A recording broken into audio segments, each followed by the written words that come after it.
Selanjutnya eh, poin 4 ini, kalau dalam bukunya pada bab 12 tentang kewajiban menuntut ilmu dan mengamalkannya. Menuntut ilmu ini itu hukumnya wajib. Istilah lain, wajib itu fardu ain. Fardu ain, wajib. Jangan sampai ketipu nanti kalau ada istilah fardu ain. Fardu ain itu sama seperti wajib ya.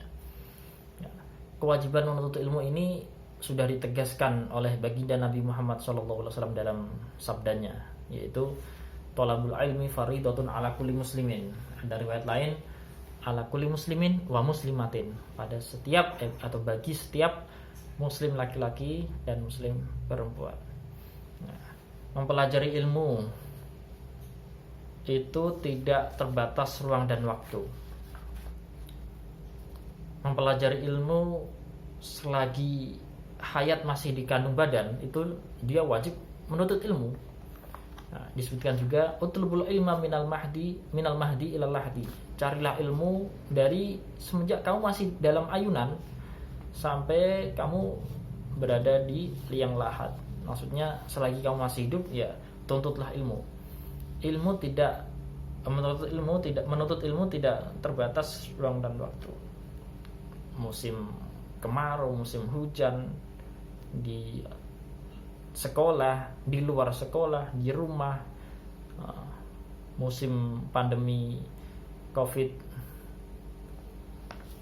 atau sedang nggak musimnya, tetap wajib menuntut ilmu. Alhamdulillah kita dituntut, atau kita masih ada KBM, dituntut untuk belajar. Sekiranya ya nggak ada alasan untuk malas-malasan. Menuntut ilmu wajib kapanpun. Liburan nggak liburan, tetap wajib menuntut ilmu. Ya caranya dengan cara masing-masing. Yang penting usaha untuk menuntut ilmu itu harus selalu digalakkan, karena dengan ilmu seseorang akan bisa terangkat derajatnya. Ilmu yang paling utama adalah ilmu yang bisa mengenalkan dirinya kepada Allah SWT. Ilmu yang paling utama adalah ilmu yang bisa mendekatkan dirinya pada Sang Khalik atau Sang Pencipta, Tuhannya. Karena yaitu ilmu agama. Makanya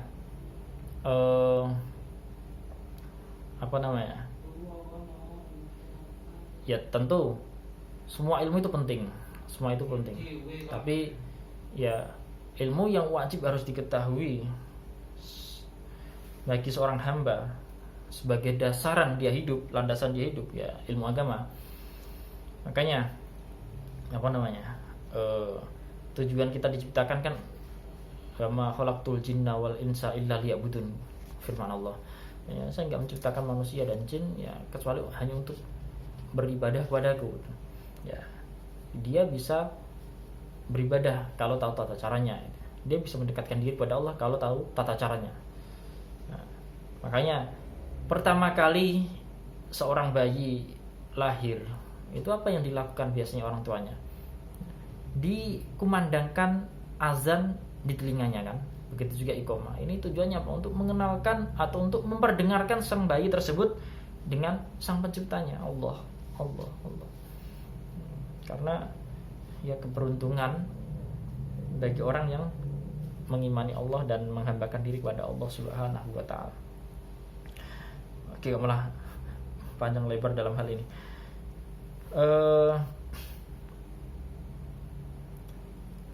Dalam menuntut ilmu ini, seorang penuntut ilmu dia harus mempunyai perangai atau harus berperilaku layaknya seorang santri, harus berperilaku layaknya seorang murid gitu. Apa itu? Ya, dia harus santun, dia harus rajin dalam menuntut ilmu, dia harus berakhlak mulia, dia harus semangat, dia harus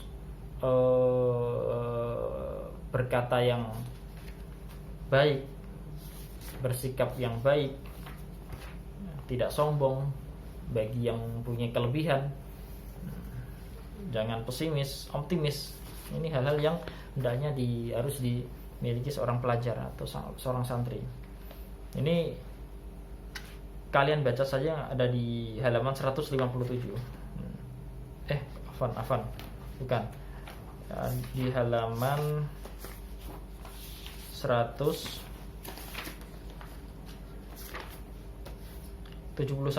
Ini perilaku yang mencerminkan semangat menuntut ilmu dan mengamalkannya, atau perilaku seorang pelajar. Selain dia harus semangat dalam menghafal, memahami, membaca, mendapatkan ilmu tersebut, sisi lain yang tidak bisa dinafikan adalah dia sopan santunnya, akhlaknya kepada guru, orang tua, dan teman-temannya. Ini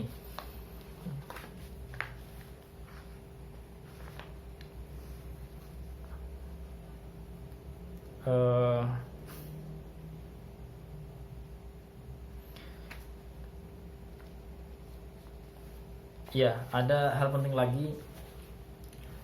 Dulu Imam Syafi'i pernah mengadu kepada gurunya, yaitu Imam Waqi', ketika ada masalah dalam hafalannya,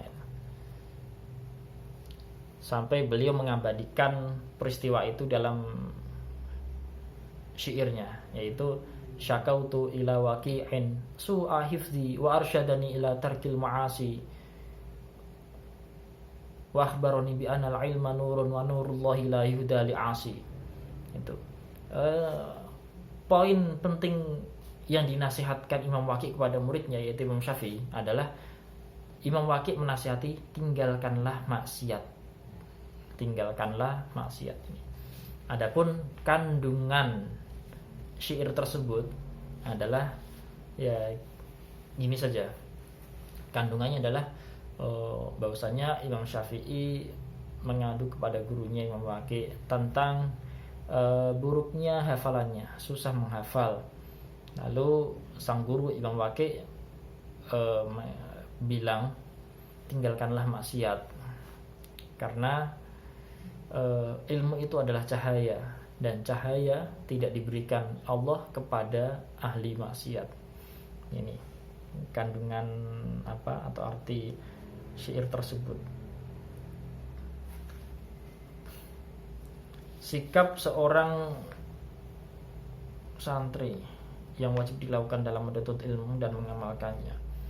Ini hampir sama seperti tadi. Hampir sama. Sebutkan hal, pokoknya fahamin saja yang ada di 171 ini, atau kalian tambahkan sendiri, bahwasanya ya sikap yang wajib atau sikap yang harus dilakukan seorang santri atau seorang pelajar dalam masa menuntut ilmunya, yaitu dia semangat, dia bertanya kepada gurunya ketika nggak tahu, dia tawadu, tidak sombong pada yang lainnya, apalagi membuli. Dia bersikap yang baik, bersikap yang bijak ketika ada permasalahan antara temannya, bagaimana dia bersikap dengan sikap yang bijak. Lebih dari itu semua adalah bagaimana dia bersikap pada gurunya. Ini yang penting. Ini sangat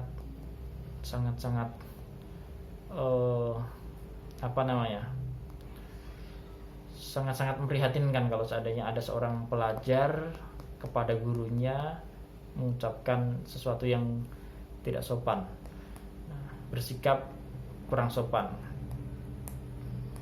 Begitu juga kalau ada seorang pelajar bersikap kepada orang tuanya, dia bersikap, berperilaku, berucap yang kasar. Ini hal-hal seperti inilah yang menghilangkan barokahnya ilmu, keberkahan ilmu, yang menghilangkan manfaatnya ilmu ini. Ya benar, dia misal dapat ilmu, tapi kalau dia berperilaku seperti ini, ya ini ya sangat-sangat ya memprihatinkan, dan ini yang menghilangkan keberkahan dan kemanfaatan ilmu. Jangan sampai ada seorang pelajar yang seperti itu. Nah, kita berusaha yang memperbaiki dengan bertambahnya umur, dengan bertambahnya waktu, dengan bertambahnya materi ilmu yang kita miliki, semakin kita bertawadhu dan bersikap yang baik. Sampai disebutkan orang yang bertambah ilmunya, manis dada ilman walam yazdad imanan, atau ya inti maknanya adalah orang yang bertambah ilmunya dan dia tidak bertambah tawadhu, maka semakin jauh juga dia dari Allah Subhanahu wa taala. Nauzubillah min dzalik ini. Ya, hikmah menuntut ilmu. Tentu dengan kita mempelajari ilmu banyak manfaatnya, banyak hikmahnya. Pertama ya kita bisa mengetahui atau kita bisa mengenal Allah SWT, kita bisa semakin bertawadhu, kita bisa menambah wawasan luas. Nah, disebutkan dalam hadis kan gini, atau dalam makalah disebutkan man arada dunya fa'ali bil ilmi, orang yang menginginkan dunia ya dia harus menuntut ilmu, harta termasuk. Man aradal akhirata fa'ali bil ilmi, orang yang pengen mendapatkan akhirat ya harus menuntut ilmu. Man aradahu ma fa'ali bil ilmi, orang yang pengen kedua-duanya, pengen dia dapat dunia, pengen dapat akhirat, ya harus menuntut ilmu, karena itu jalan satu-satunya. Oke, ini untuk materi kewajiban menuntut ilmu dan menyampaikannya yang ada pada